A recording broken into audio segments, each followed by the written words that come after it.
अगर आप भी तैयारी कर रहे हैं सीटेट की तो यह क्लास मिस मत करिए क्योंकि यहाँ पर आज हम आपको हिंदी पेडागोजी के कुछ ऐसे प्रश्नों को कराएंगे जिसे पढ़कर आप हिंदी पेडागोजी को आसानी से सॉल्व कर सकते हैं।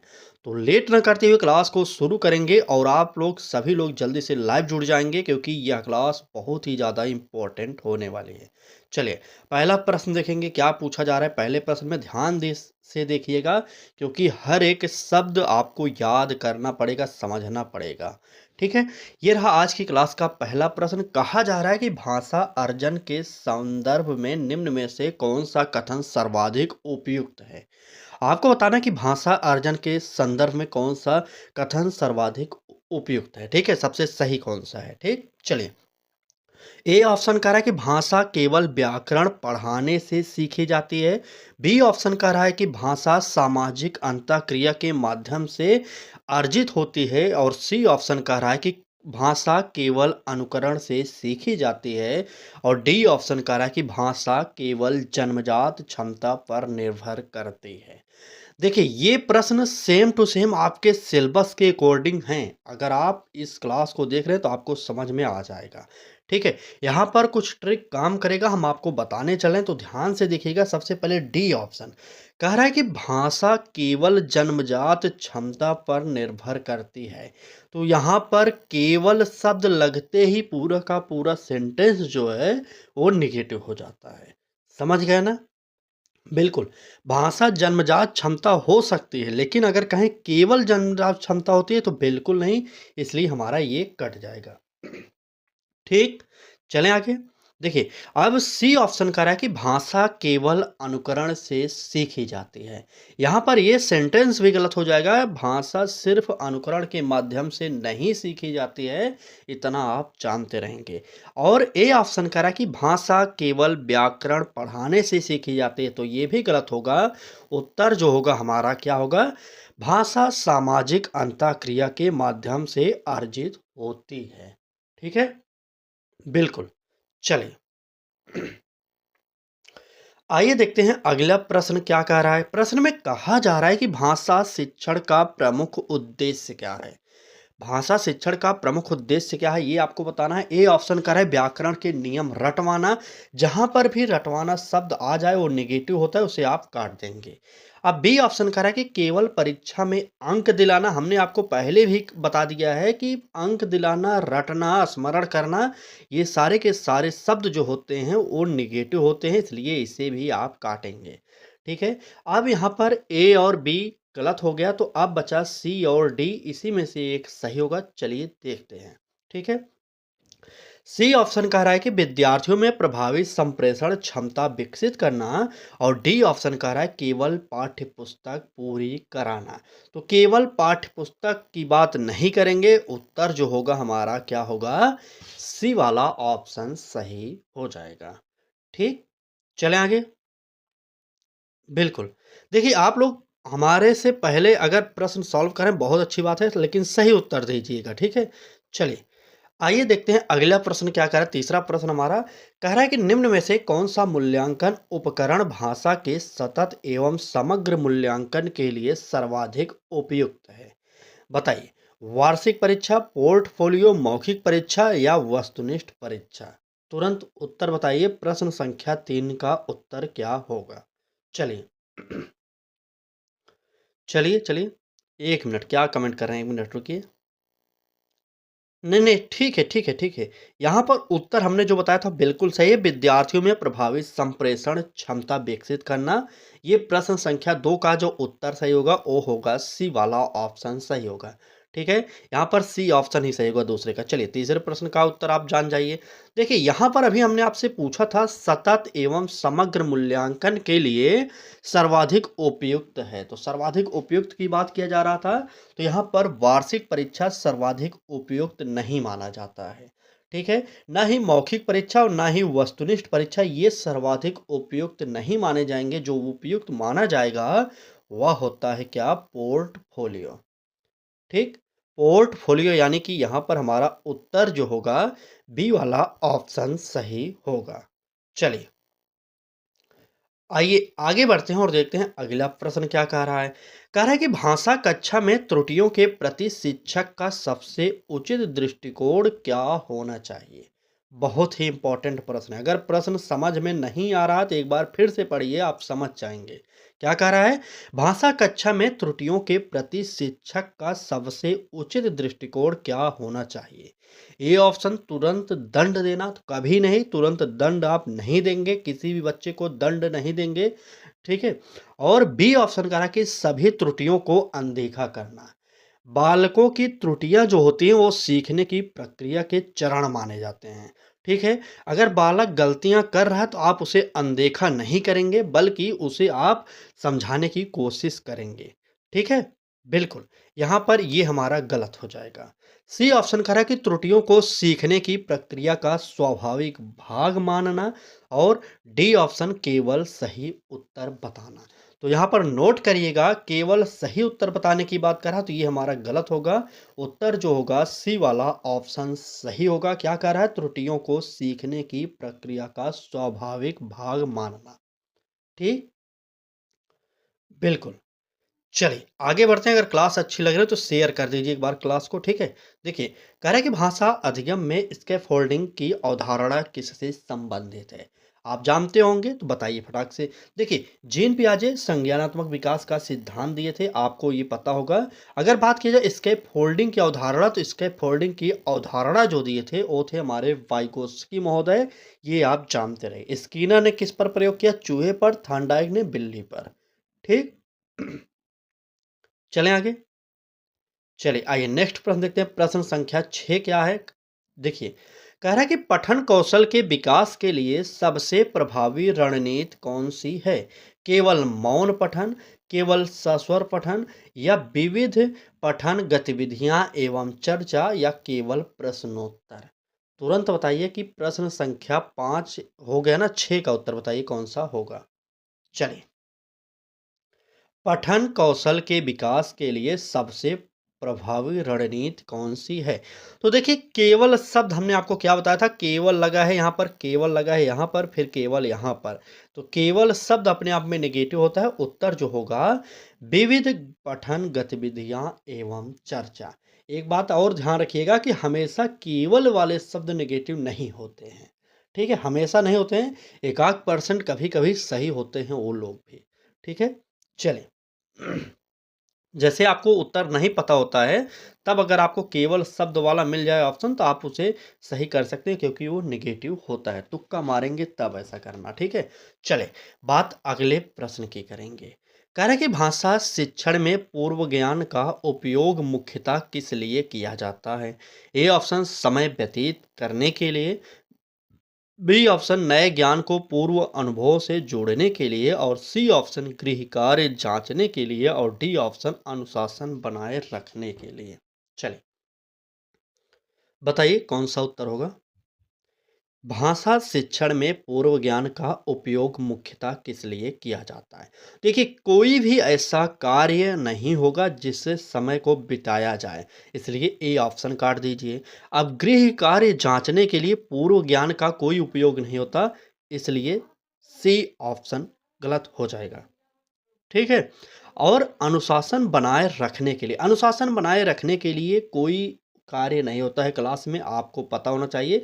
क्योंकि छोटे बच्चे हैं तो अनुशासन उतना अच्छा से नहीं बना पाएंगे, ठीक है। इसलिए डी ऑप्शन काटिए। यहाँ पर उत्तर जो होगा बी वाला ऑप्शन सही होगा, नए ज्ञान को पूर्व अनुभवों से जोड़ने के लिए, ठीक।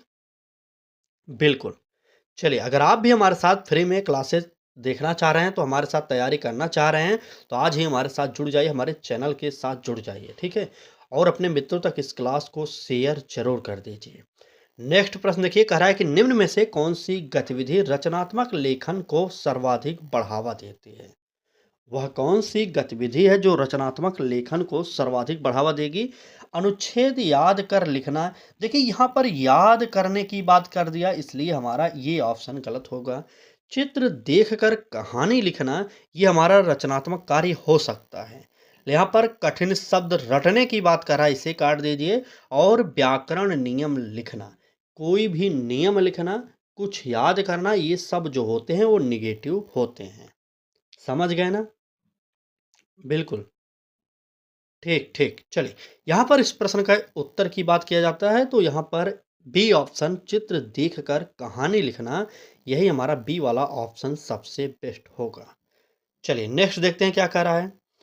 कहा जा रहा है कि भाषा शिक्षण में बहुभाषिकता का दृष्टिकोण क्या है? ए ऑप्शन अन्य भाषाओं पर प्रतिबंध, बी ऑप्शन केवल मातृभाषा का प्रयोग, सी ऑप्शन विभिन्न भाषाओं को संसाधन के रूप में स्वीकार करना और डी ऑप्शन केवल अंग्रेजी का प्रयोग। चलिए तुरंत बताइए कौन सा होगा हमारा प्रश्न संख्या 6 का उत्तर, भाषा शिक्षण में बहुभाषिकता का दृष्टिकोण। चलिए प्रश्न संख्या 9, माफी चाहेंगे, प्रश्न संख्या 9 है यह। ठीक है, प्रश्न संख्या 9 है यह। चलिए ठीक, चलिए चलिए बिल्कुल। देखिए देखिए ये एकदम एकदम सही, एकदम ठीक। देखिए अगर बात किया जाए, देखिए यहाँ पर भी हमारी ट्रिक काम कर रही है। यहाँ पर कह रहा है अन्य भाषाओं पर प्रतिबंध, कभी भी नहीं। बहुभाषिकता का मतलब होता है बहुत सारी भाषाएं, ठीक है। इसलिए एक मिनट, गले में थोड़ा सा दिक्कत है, इसलिए जो है कि ए ऑप्शन हमारा गलत हो जाएगा। ठीक, अब बी ऑप्शन का है केवल मातृभाषा का प्रयोग, बिल्कुल नहीं, सिर्फ मातृभाषा का प्रयोग नहीं होगा बहुभाषिकता में। बहुभाषिकता में बहुत सारे भाषाओं का प्रयोग किया जाता है, ठीक है, इतना आप जानते रहेंगे। और यहाँ पर डी ऑप्शन कह रहा है कि केवल अंग्रेजी का प्रयोग, तो केवल शब्द निगेटिव है, यहाँ पर नोट करिएगा। तीसरा ऑप्शन यहाँ पर सही होगा, विभिन्न भाषाओं को संसाधन के रूप में स्वीकार करना। बहुभाषिकता को आप गलत नहीं मानेंगे, आप उसे संसाधन के रूप में प्रयोग करेंगे, ठीक है। तो यहाँ पर इस प्रश्न का उत्तर जो होगा सी वाला ऑप्शन सही होगा। आगे बढ़ते हैं और देखते हैं हमारा अगला प्रश्न क्या कह रहा है। अगला प्रश्न और ही इम्पोर्टेंट है, ध्यान से देखिएगा। कह रहा है इसमें कि भाषा सीखने की प्रक्रिया में बच्चों को सबसे अधिक किस प्रकार के वातावरण की आवश्यकता होती है?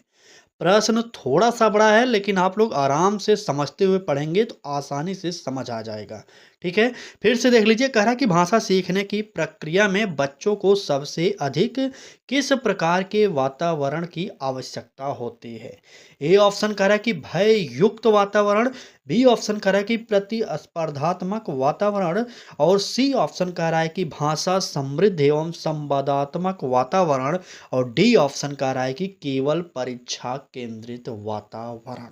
यहाँ पर थोड़ा सा अगर आप इधर उधर हुए तो तुरंत उत्तर गलत कर देंगे। ध्यान दीजिए, पहला प्रश्न, इस प्रश्न की बात किया जा रहा है, अगर पहला ऑप्शन देखेंगे तो यहाँ पर भय युक्त वातावरण कह रहा है, युक्त कह रहा है, मुक्त नहीं कह रहा। अगर यहाँ पर मुक्त होता, ठीक है, यहाँ पर अगर मुक्त होता तो ये ऑप्शन हमारा सबसे बेस्ट हो जाता है, लेकिन यहाँ पर युक्त की बात किया गया, इसलिए हमारा पहला ऑप्शन कट जाएगा, क्योंकि भय युक्त वातावरण नहीं होना चाहिए, ठीक है। अब बी ऑप्शन कह रहा है कि प्रतिस्पर्धात्मक वातावरण, तो बिल्कुल नहीं, यह भी नहीं होना चाहिए। और केवल परीक्षा केंद्रित वातावरण की बात हम करेंगे नहीं, क्योंकि सीटेट इसे कभी सही नहीं मानता। इसलिए प्रश्न संख्या 10 का जो उत्तर होगा वह होगा भाषा समृद्ध एवं संवादात्मक वातावरण। ठीक, चलिए तुरंत आगे बढ़ते हैं और देखते हैं हमारा 11वां प्रश्न क्या पूछ रहा है। चलिए, यहाँ पर पूछा जा रहा है कि भाषा शिक्षण में श्रुतलेख का प्रमुख उद्देश्य क्या है? श्रुतलेख यानी सुनकर लिखने का प्रमुख उद्देश्य क्या है? ए ऑप्शन कह रहा है कि केवल अंक देना, बी ऑप्शन कह रहा है कि श्रवण वर्तनी एवं लेखन कौशल का विकास करना, और सी वाला ऑप्शन कह रहा है कि केवल गृह कार्य पूरा कराना, और डी ऑप्शन केवल अनुशासन बनाए रखना। तो चलिए तुरंत बता दीजिए प्रश्न संख्या 11 का उत्तर क्या होगा। बिल्कुल, आप हमारे साथ डेली जुड़ सकते हैं। परीक्षा में समय बहुत कम बचा है। आपको पता होगा कि 2 सितंबर को आपको पेपर देना है, ठीक है। हो सकता है 2 एक दिन आगे पीछे किसी कारण से हो जाए, लेकिन सीटेट का कभी जल्दी आगे पीछे डेट नहीं होता एग्जाम की, ठीक है। चलें, अब बात करते हैं श्रुतलेख का प्रमुख उद्देश्य क्या है। ध्यान से देखिएगा, केवल अंक देना हमने आपको बताया है कि आप हमारे क्लासेज में जो हम आपको ट्रिक बताते हैं उनको भी ध्यान दीजिएगा, ठीक है। अंक देने की बात कभी भी सीटेट स्वीकार नहीं करता, इसलिए हमारा पहला ऑप्शन नेगेटिव हो जाएगा। और यहाँ पर सी ऑप्शन देखिए, कह रहा है कि केवल गृह कार्य पूरा कराना। बिल्कुल नहीं, श्रुतलेख का ये कभी भी उद्देश्य नहीं होगा कि सिर्फ गृह कार्य को पूरा कराया जाए, इसलिए हमारा सी वाला ऑप्शन भी कट जाएगा। अब डी ऑप्शन कह रहा है कि केवल अनुशासन बनाए रखना। अनुशासन की बात हमने कहा था गलत होता है, अब यहाँ पर सिर्फ अनुशासन की बात कर रहा है, इसलिए ये गलत हो जाएगा। ठीक, उत्तर क्या निकला? बी वाला ऑप्शन हमारा बेस्ट हो जाएगा। बिल्कुल, बी ऑप्शन सही करिए और तुरंत आगे बढ़ते हैं, देखते हैं हमारा अगला प्रश्न क्या कह रहा है। अगले प्रश्न में कहा जा रहा है कि भाषा शिक्षण में खुला प्रश्न पूछने का मुख्य उद्देश्य क्या है?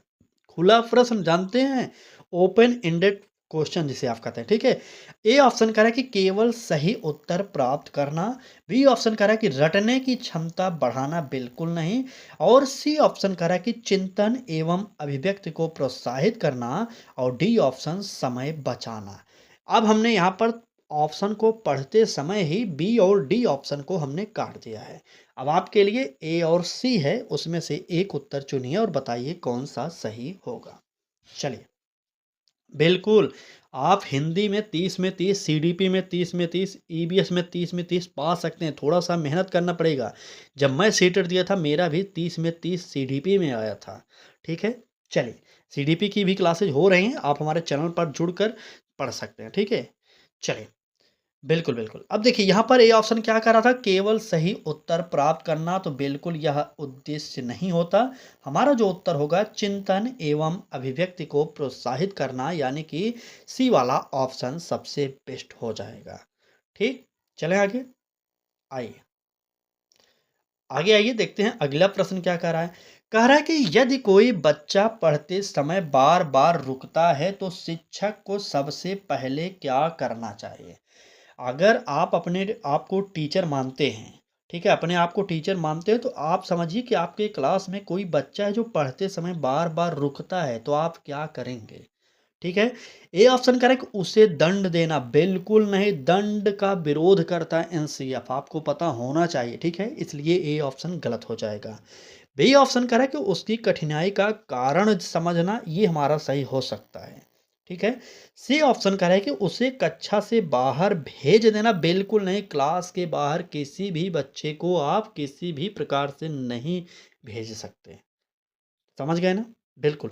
और डी ऑप्शन कह रहा है कि उसे पढ़ने से रोक देना, पढ़ाई से वंचित आप नहीं कर सकते किसी भी बच्चे को, ठीक है, क्योंकि ये उनका अधिकार है, पढ़ने का उनका अधिकार है, ठीक है। बिल्कुल, 6 से 14 वर्ष के लिए तो अनिवार्य ही है, ठीक। इसलिए डी ऑप्शन को काटिए, यहाँ पर दूसरा यानी कि बी वाला ऑप्शन सही हो जाएगा।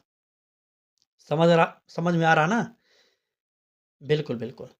देखिए, हमारा सिद्धांत यही रहता है कि कम समय लगे और आप समझ जाएँ और अधिक से अधिक प्रश्नों से परिचित भी हो सकें, ठीक है? और सीटेट का पैटर्न आप देख रहे हैं, धीरे-धीरे करके इतना टफ प्रश्न बना रहा है कि समझ में नहीं आ रहा है कि सीटेट क्या करना चाह रहा है, ठीक है? तो इसलिए अधिक से अधिक प्रैक्टिस सेट को ज़रूर लगाइए, ठीक? चलें, बात अगले प्रश्न की करेंगे। भाषा शिक्षण में कहानी सुनाने का सबसे महत्वपूर्ण लाभ क्या है? बहुत ही इम्पोर्टेंट प्रश्न है। भाषा शिक्षण में कहानी सुनाने का सबसे महत्वपूर्ण लाभ क्या है? ए ऑप्शन कह रहा है कि केवल मनोरंजन करना, बी ऑप्शन कह रहा है कि भाषा कल्पना शक्ति एवं शब्द भंडार का विकास करना, सी ऑप्शन कह रहा है कि केवल समय व्यतीत करना, और डी ऑप्शन कह रहा है कि केवल परीक्षा की तैयारी कराना। चलें, प्रश्न संख्या 14 का उत्तर बताइए कौन सा सही होगा? चलिए तुरंत बताइए। बिल्कुल। देखिए, काफ़ी लोग ए ऑप्शन दे रहे हैं। ए ऑप्शन भाई साहब यहाँ पर गलत होगा, सिर्फ़ मनोरंजन कराना ये कार्य नहीं है, भाषा शिक्षण में कहानी का, ठीक है? अब केवल समय व्यतीत करना, हमने आपसे पहले भी बताया था, कोई भी ऐसा कार्य टीचिंग लाइन में नहीं होता जिसके द्वारा सिर्फ़ समय व्यतीत हो, इसलिए सी ऑप्शन कट जाएगा। अब डी ऑप्शन करें कि केवल परीक्षा की तैयारी कराना, तो बिल्कुल नहीं, हमारा उत्तर जो होगा बी वाला ऑप्शन सही होगा, भाषा कल्पना शक्ति एवं शब्द भंडार का विकास करना। समझ में आ रहा है ना? बिल्कुल, बिल्कुल, आप पास हो सकते हैं, कोई दिक्कत की बात नहीं है, बस अभी भी समय है, अगर आप हमारे साथ जुड़कर तैयारी कर रहे हैं, तो स यकीन मानिए अच्छे नंबरों से पास होंगे, ठीक है? और पुरानी क्लासेस भी देख सकते हैं, हमने जो इससे पहले जो सीटेट की क्लासेज हुई थी, उसको भी प्लेलिस्ट बना दिया है, आप देख सकते हैं। सीटेट फ्री प्रैक्टिस बैच के नाम से वो प्लेलिस्ट है, आप उसमें भी विज़िट करके देखिए, ठीक है? चलिए, क्लास को आगे बढ़ाते हैं और देखते हैं हमारा अगला प्रश्न क्या पूछ रहा है। चलिए देखते हैं। कह रहा है, निम्नलिखित में से कौन सी गतिविधि रचनात्मक लेखन को सबसे अधिक बढ़ावा देती है? वह कौन सी गतिविधि है जो रचनात्मक लेखन को सबसे अधिक बढ़ावा देती है? ए ऑप्शन कह रहा है कि नकल लिखवाना, क्या ये होगा? बी ऑप्शन कह रहा है कि प्रश्न उत्तर याद कराना, क्या यह होगा? और सी ऑप्शन चित्र देखकर कहानी लिखवाना, और डी ऑप्शन केवल व्याकरण अभ्यास कराना। चलिए तुरंत बताइए कि प्रश्न संख्या 15 का उत्तर क्या होगा? कमेंट बॉक्स में सभी लोग बताएंगे। चलिए, बिल्कुल, रचनात्मक लेखन को सबसे अधिक बढ़ावा देते, देखिए यहाँ पर नकल लिखवाने से ये बढ़ेगा नहीं, याद कर लीजिए, ठीक है?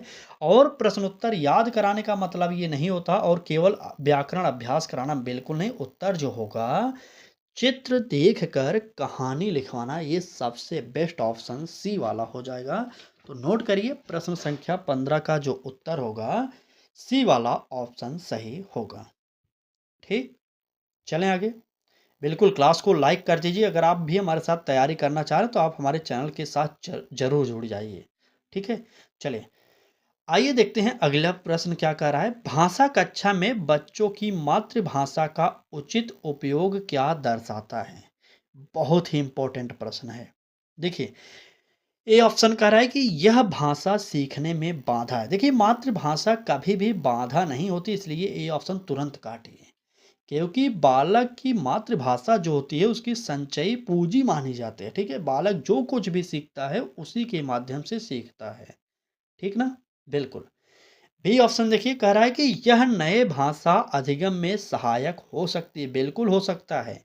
इसका कोई महत्व नहीं। सी ऑप्शन कह रहा है इसका कोई महत्व नहीं, ये गलत होगा, क्योंकि मातृभाषा बहुत ही महत्वपूर्ण होती है बालक की, ठीक?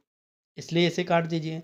अब डी ऑप्शन कह रहा है कि इसे पूरी तरह प्रतिबंधित कर देना चाहिए। जब सबसे इम्पोर्टेंट मातृभाषा ही है, तो हम प्रतिबंधित क्यों करेंगे? समझ में आ रहा है ना? इसलिए इसे भी हम काटेंगे। उत्तर क्या होगा? बिल्कुल बी वाला ऑप्शन सही होगा। ठीक? यह नए भाषा अधिगम में सहायक हो सकती है। चलिए, आइए आगे बढ़ते हैं और देखते हैं हमारा अगला प्रश्न क्या पूछ रहा है आपसे। कहा जा रहा है प्रश्न में कि भाषा शिक्षण में प्रतिक्रिया का उद्देश्य क्या है? प्रतिक्रिया मतलब फीडबैक होता है। फीडबैक का उद्देश्य क्या है? ए ऑप्शन कह रहा है कि केवल त्रुटियां बताना, बी ऑप्शन कह रहा है कि अधिगम को बेहतर बनाने में सहायता करना, और सी ऑप्शन कह रहा है कि केवल अंक देना, और डी ऑप्शन कह रहा है केवल आलोचना करना। चलिए, फीडबैक का उद्देश्य क्या होता है? बताइए तुरंत। बिल्कुल, देखिए फीडबैक का उद्देश्य कभी भी यह नहीं होगा सिर्फ़ वह त्रुटियाँ बताए। ध्यान दीजिएगा, वह त्रुटियाँ सिर्फ़ नहीं बताएगा, कि अंक देने की बात नहीं करता और आलोचना केवल नहीं करता। ठीक? उत्तर क्या होगा? जो प्रतिक्रिया होता है, वह अधिगम को बेहतर बनाने में सहायता करना, यानी कि बी वाला ऑप्शन हमारा सही हो जाएगा। ठीक ना? बिल्कुल, बी वाला ऑप्शन सही हो जाएगा। आइए आगे बढ़ते हैं, अगला प्रश्न देखते हैं क्या कह रहा है। कह रहा है कि भाषा की पाठ्य पुस्तक का प्रभावी प्रयोग तभी संभव है जब शिक्षक, इस प्रश्न का उत्तर आप देंगे। चले, क्या पूछा जा रहा था, एक बार फिर से सुन लीजिए। भाषा की पाठ्य पुस्तक का प्रभावी प्रयोग तभी संभव है जब शिक्षक क्या करेगा? केवल पुस्तक पढ़कर सुनाए, या पुस्तक को ही अंतिम लक्ष्य मान ले, और सी वाला ऑप्शन करें कि पुस्तक के साथ विविध गतिविधियों का समावेश करे, और डी ऑप्शन करें केवल अभ्यास प्रश्न हल कराए। चले, बताइए इस प्रश्न का उत्तर आप।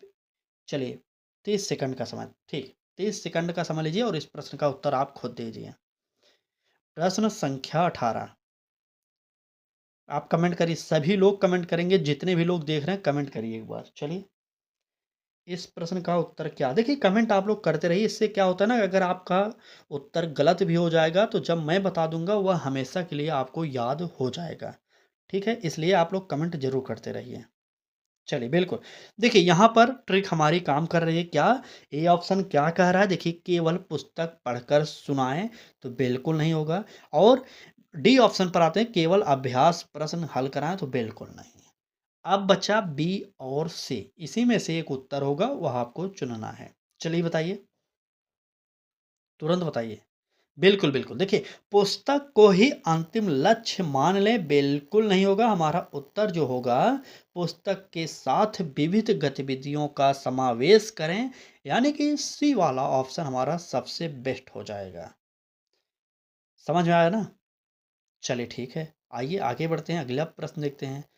देखिए, आप सीटेट का पेपर देने वाले हैं, तो सीटेट के अनुसार भी कुछ प्रश्नों को पूछ लेते हैं आपसे। बताइए इस प्रश्न का भी उत्तर।